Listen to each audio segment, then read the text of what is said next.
Dati, kilala ang Russia bilang isang komunistang bansa. Noong mga panahong yon, naging mahigpit ang kanilang gobyerno sa pagpapasok sa mga dayo. Subalit mula noong 1991, nagbago na ang kalakaran sa Russia. At ayon sa kasama naming coordinator na si Sergey, oras na para kilalanin ang bagong Russia. Right now is a new generation of people, and Cold War is over 10 years ago. We are no more living in the Soviet Union. Russia is open country for we are welcome all foreigners who want to visit us, and please come here. It's really different experience. Tapos na yon yung Cold War na yon, matagal na. Pero nung 1991 nag-implode, no? Nag-separate yung Soviet Union. Base sa nakita ko, bukod sa napakalamig, napakaganda rin ng Russia. Marapat lamang na mas makilala pa natin ang bansang ito. Ang mga Russian nga di nagdadalawang isip bisitahin ang ating bansa. Sa katunayan, patuloy na dumarami ang mga turistang Russian na bumibisita sa Pilipinas. Nitong 2012, nasa mahigit 23,000 ang mga bumisitang Ruso sa Pilipinas. Tumaas ito ng 40% kumpara noong 2011. Si Sergey nga mismo ay nagbabakasyon at nagdinegosyo sa Pilipinas. May ilan na rin tayong mga kababayan nagtatrabaho dito. Noong 2012, halos nasa 5,000 Pilipino ang naitalagang nagtatrabaho dito. Ang iba pa nga sa kanila ay dito na namumuhay. Katulad na lamang ni Daisy na 26 years nang nakatira dito sa Russia. Dito na siya nakapag-asawa at bumuo ng pamilya. Nagsimula lahat yan noong naging estudyante siya rito. Noong magkaroon ng tsansang makapagtrabaho dito sa Russia si Daisy, agad niya na itong sinunggaban. Dumating ka dito, wala kang pera eh. Wala. Estudyante ka. Yeah. After 2 years, nag-asawa ka. Mahirap kasi dito nag-iisa. Yeah, yes. Napakahirap. Please, bumalengke. At least may kagabay ka, may taga-ano May ka. kagabay ka, di ba? Yun, kasi kaya siguro nangyari din na maaga din kaming nakapag-asawa. Pero nagsisisi ka ba na Hindi. maaga ka nag-asawa? Hindi. Kasi pinangatawan na naman namin yun eh. At saka sa ngayon, yung mga anak ko naman nakaayos. Nakaayos din ang pamilya ko, kaya hindi ko pinagsisiyan yun. Si Daisy at ang kanyang asawa dito na sa Russia nagdesisyong buhayin ang kanilang naging pamilya. At sa bahay ni Daisy, ipinakita niya sa amin kung paano mamuhay sa Russia, Pinoy style. Kasama pa rin siyempre ang ating bagong Russian kapatids at mga coordinator namin na sina Sergey at Elena. Ito po, Sir Jean. Welcome to my apartment.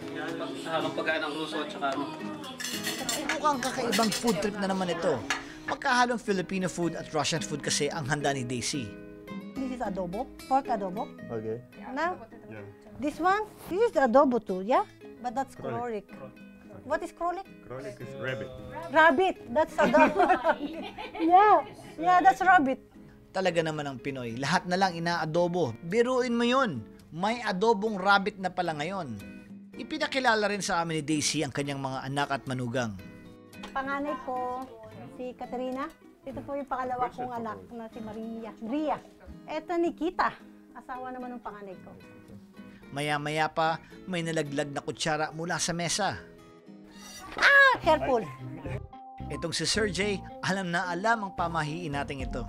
If the spoon is false, It means it there's, means that guests, Yeah, guests come. will arrive. so female.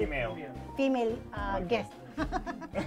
So, yeah. Mukhang enjoy na enjoy rin ang ating mga kapatid na Russian sa kanilang pagkain. Fantastic. It's amazing. Pagkaraan ng ilang saglit, nakasalo na rin ang asawa at mga anak ni Daisy. O di ba? Parang salo-salo lang sa atin. Mukhang patok naman kay Elena ang natikman niyang Pinoy food. I'm first time in Filipino family. It's first time I taste Philippine cuisine.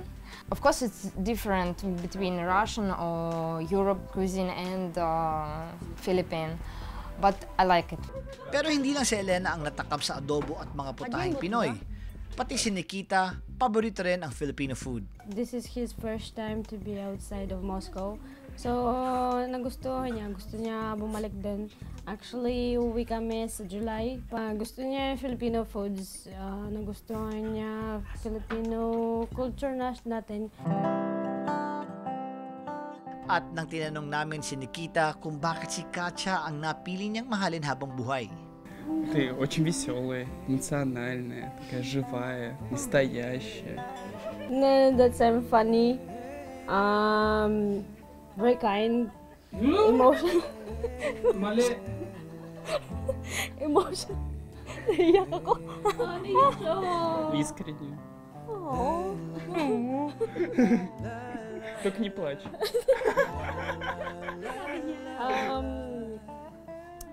Я уже забыла, как будто искренне. Я не помню. Sincere. At ang parents daw ni Nikita, no problem naman pagdating sa pag-iibigan ng dalawa. Natanggap nila ako kung sino ako na okay lang sa kanila na tinay ako. Basta na inaalagaan ko siya. Ganon din ang daddy ni Katya. Conservative because he have 3 daughters. So, sabi niya, aral muna bago lahat. Kaya natapos ko muna yung pag-aral bago kami kinasal. Pero nagustuhan niya dahil lagi sila nagbabanding. At ayon naman kina Maria at Marcia, nasanay na raw sila sa buhay na may dalawang kultura, isang Ruso at isang Filipino. Kasi sanay na rin kami sa ganun eh. Sanay kami sa traditions ng Russia, sanay din kami sa traditions ng Pilipinas dahil madalas nga kami umuwi.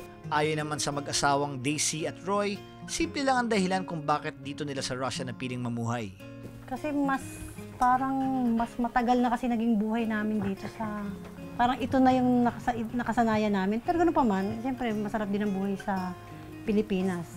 Masarap ang buhay sa Pilipinas, pero ang pera andito. Katulad nga nung sabi ko doon sa manugang ko, nung umi kami nung Disyembre, andito na naman tayo, magbubungkal na naman tayo. Kasi yung pag-ani andun sa atin. Hindi biro magpalaki ng mga anak sa isang banyagang bansa. Pero para kay Roy, simple lamang ang papel na kailangang gampanan ng isang magulang. Hindi mo siya dapat hawakan, hindi mo siya dapat ikulong. Dapat hayaan mo siya kung anong gusto niya. Dapat ka lang makialam sa kanya pag nakikita mo nang hindi tama ang ginagawa niya. Hayaan mo lang siya. Sige, hayaan mo siya matuto sa buhay niya. Iba ang kultura nila, iba ang kultura natin. Ngayon, paano? Anong gagawin mo? Dapat makisunod ka sa agos. Pero dapat meron kang hanggang niyan ka lang. Ganito ang mabuhay na sumasabay sa saliw ng dalawang kultura. At siguro'y pinakamagandang silipin ang resulta mula sa mga mata ng isang lokal katulad ni Sir Jay. Actually, I saw many Filipino families, and I also grew up in Russian family. It's a great mixture of cultures, because from one side you see Filipino, but he speaks Russian, clear Russian with no accent, and he offer you food which is made from Russian products, and it tastes like Filipino food. So it's like drives me wild, and it's very interesting because I think that this family is closer to me than the people I met in the Philippines. So they're all almost half Russian, so we are excited. Susunod sa Pinoy Explorer, dito naman tayo mag-explore sa St. Petersburg at tuklasin natin ang natatanging ganda ng Winter Palace.